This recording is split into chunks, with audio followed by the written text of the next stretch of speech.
Hi, எல்லோருக்கும் வணக்கம். எப்படி இருக்கீங்க? இந்த மாங்காடு பகுதியில் சாரா ஓவிய வகுப்பானது ஒரு ஓவிய கண்காட்சி நடத்த போகிறாங்க. அந்த ஓவிய கண்காட்சியில்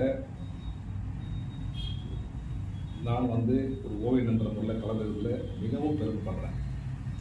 என்னோடய நண்பர் திரு சரவணன் அவர்கள் இந்த ஓவிய வகுப்பை நடத்துகிறாரு. ரொம்ப சிறப்பாக நடத்திருக்கார். ஒரு குறிப்பிட்ட காலகட்டத்துக்குள்ள எல்லா வகுப்பு மாணவர்களுக்கும் அவருடைய பயிற்சியின் மூலமாக இந்த அற்புதமாக அந்த கிளாஸை எடுத்து பண்ணிகிட்ருக்காங்க. நானும் அவருடைய வகுப்பில் கலந்து கொண்டு மிகவும் நான் என்னுடைய திறமையெல்லாம் நான் கற்றுட்டு வரேன். அப்படி இருக்கும்போது வருகின்ற ஞாயிற்றுக்கிழமை 31/12/2023 மாலை 5:30 மணியில் ஒரு